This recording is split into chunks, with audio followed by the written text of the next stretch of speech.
Ok. Bonjour. En fait, vous avez l'air pas beaucoup plus réveillé que moi et assez intimidant. Euh, de quoi je vais vous parler pendant les quelques minutes dont je dispose?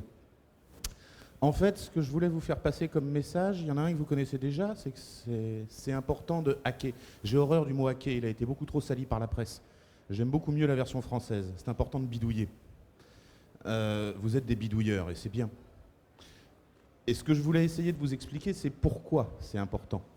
Pas seulement parce que c'est drôle, ça c'est la raison pour laquelle on commence, on a tous commencé comme ça. Bon, maintenant j'ai la barbe grisonnante, mais à l'époque où j'étais petit, j'ai commencé en démontant le réveil, forcément, ça fait tic-tac, on veut voir comment ça fait. C'est la bonne méthode. Pourquoi c'est important? En fait, parce que l'informatique devient quelque chose de beaucoup plus sérieux que ce qu'on vous dit. Tout ce qui touche... C'est pas au point la logistique, hein, il y a des moments où ça coupe. Tout ce qui touche de près ou de loin à un ordinateur ou à du réseau ou à du numérique est en train de prendre une importance beaucoup plus grande. Non, c'est vraiment casse-couille. Hein. T'as pas une version avec un fil qui coupe pas des fois. Donc tout ce qui touche aux ordinateurs et au hacking en général est en train de prendre une place bien plus grande que celle qu'elle a dans la tête des journalistes, ou plus précisément dans la tête des gens du passé. Aujourd'hui, l'exemple des révélations d'Edward Snowden sur la NSA le montre de manière très précise. Avec du numérique, on peut intervenir dans vos vies comme jamais auparavant. On peut vous surveiller comme jamais auparavant. On peut porter atteinte à toutes vos libertés comme jamais auparavant. La seule chose qui puisse nous prémunir contre ça... Non, franchement, si ça le fait à chaque fois que j'essaye de faire une phrase, ça va me saouler. La seule chose qui puisse nous prémunir contre ça, c'est la connaissance. Et la connaissance, il n'y a que deux façons de l'acquérir. Il y a la façon académique, qui est très dangereuse, elle marche, il faut des gens avec des connaissances théoriques, mais elle n'est pas suffisante. L'autre solution, c'est par le reverse engineering, c'est de démonter les choses, c'est de déconstruire les choses. Ce qu'on apprend à l'école quand on devient ingénieur, j'en sais quelque chose, je suis ingénieur, Dieu me préserve, j'ai échoué au doctorat, donc je ne suis pas docteur, je ne soigne pas les ordinateurs malades. Ce qu'on apprend à l'école, c'est comment construire ce que les gens vous ont demandé. Ce qu'on apprend quand on bidouille, quand on hack, c'est comment comprendre ce que ça fait indépendamment de ce que prétend le fabricant. La seule personne qui peut comprendre si tel équipement m'espionne ou obéit à d'autres ordres que les miens, contrairement à ce que raconte le mode d'emploi, c'est un hacker. Celui qui peut démontrer que ma saloperie de téléphone Samsung là dans ma poche laisse un accès depuis des équipements qui ne sont pas les miens aux contenus qui sont dessus, ouvre des accès pour que l'opérateur réseau puisse effacer les données sur ma carte, la seule personne qui peut démontrer ça, ça ne peut pas être l'ingénieur au sens standard du terme. Lui, il a développé ce que son patron lui a demandé, il a obéi à une spécification. Celui qui est intéressant là-dedans, c'est le hacker, qui en bricolant, qui en fouillant, qui en tapant sur le matériel, qui en cassant, a trouvé ce que ça faisait et qui était mal documenté, et a dit, ok, le matériel est capable de faire ça, pourquoi le mode d'emploi n'en parle pas, pourquoi la doc ne le dit pas, pourquoi c'est secret, d'où ça sort, à quoi ça sert. Ça, c'est un rôle important. Dans tous les systèmes technologiques, les personnes qui détiennent le savoir, qui sont capables de démonter, qui sont capables de vérifier comment ça marche, ont un rôle. Alors je vais vous faire chier avec un grand mot, mais c'est un rôle politique. C'est un rôle important dans la façon dont la cité vit. La politique, c'est la science qui s'intéresse à la vie de la cité. Et savoir comment les choses marchent pour vérifier à quel moment le constructeur vous fait un enfant dans le dos, c'est un rôle politique. C'est pas le même que celui de se faire élire, c'est pas le même que celui de savoir truquer convenablement une trésorerie de campagne. Vous voyez, pas comme l'UMP, il ne faut pas se faire prendre quand on le fait normalement.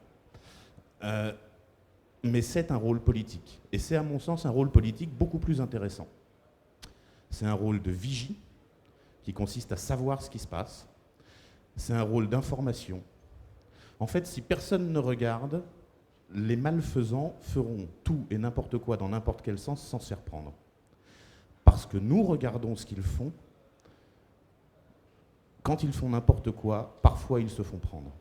plus nous regardons, plus ils se font prendre. Ce rôle-là est pour moi un rôle essentiel du hacker.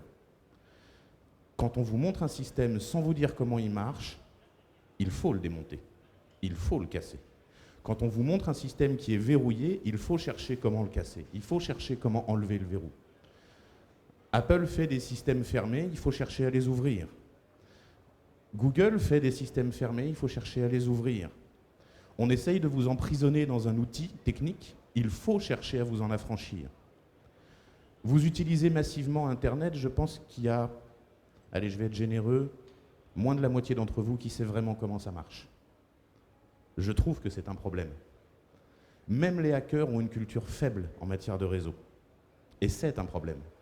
Vous dépendez d'un outil dont vous ne savez pas comment il marche. Et cette dépendance à l'outil est une dépendance très forte. C'est-à-dire qu'aujourd'hui, il y a une quantité impressionnante de nos vies qui passe par les réseaux. Savoir comment il marche est pour moi quelque chose d'essentiel. Je pense que je dois être à peu près dans le quart d'heure que j'avais promis et que j'ai encore 5 minutes. Je peux même continuer à dire des choses. Donc voilà, pour moi, le point essentiel est celui-là. On a besoin de hackers. Si Snowden a décidé qu'il allait foutre sa vie en l'air pour nous révéler ce que la NSA fait, c'est précisément parce que ce type est un hacker. Il a eu les mêmes informations entre les mains que tous ses collègues. Lui, il a décidé qu'il allait en faire un usage inhabituel. Convertir un pèse-personne en poêle à frire ou en moulin à vent, c'est la même chose. C'est prendre un objet, le détourner de son usage et chercher ce qu'on peut faire de plus intéressant avec. Ce qu'a fait Snowden, c'est qu'avec les documents qu'il avait, il a cherché ce qu'il pouvait faire de plus intéressant et il a pris des risques. Les médias présentent toujours les hackers d'abord comme des méchants, ce qui n'est pas vrai. Ensuite comme des gens, qui ne prennent pas de risques, qui vivent dans leur petit confort et qui ne sortent pas de leur piaule. Moi, je sais que c'est pas vrai. Vous savez que c'est pas vrai. J'espère que vous aurez l'occasion aujourd'hui d'apprendre plein de choses sur plein de sujets. Moi, ceux qui me tiennent à cœur... oui, il fallait que je la fasse.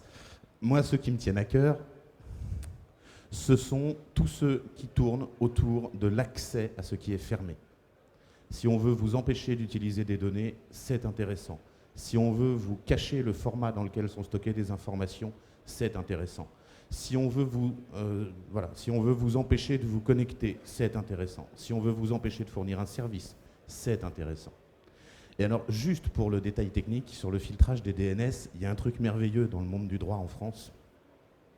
Effectivement, il y a du filtrage par décision de justice en ce moment et bientôt par décision administrative. Là où c'est très drôle, c'est que pour que ce soit fait par une décision de justice, il faut que le fournisseur d'accès Internet soit condamné. Et les grands systèmes français ne savent pas traiter la masse et donc font toujours un procès aux mêmes. Ce sont toujours les 5 mêmes qui sont attaqués. Quand Copwatch est attaqué et quand les fournisseurs d'accès Internet sont attaqués pour filtrer Copwatch, Copwatch, c'est un truc bien, hein, ça sert à surveiller ce que fait la police. C'est pas grave, on a le droit de surveiller la police. C'est dans les droits de l'homme qu'on a le droit de surveiller la police. Ils font toujours un procès aux 5 grands FAI et pas aux 800 petits. Si vous passez par n'importe lequel des 800 petits, comme il n'a pas été condamné à filtrer le site n'est pas filtré. C'est drôle, moi je trouve ça amusant. C'est une façon simple de hacker la loi. Vous voulez avoir de l'Internet non filtré en France? C'est simple. Passez par un fournisseur d'accès Internet qui est trop petit et qui passe sous le radar. Un autre exemple, Adopi. Adopi ne surveille que les adresses IP des grands fournisseurs d'accès Internet. Les petits sont trop petits, ils sont en dessous du radar. Simple. C'est une façon, avec de la technique, de hacker de la loi. Et ça, c'est important. Merci. Amusez-vous bien.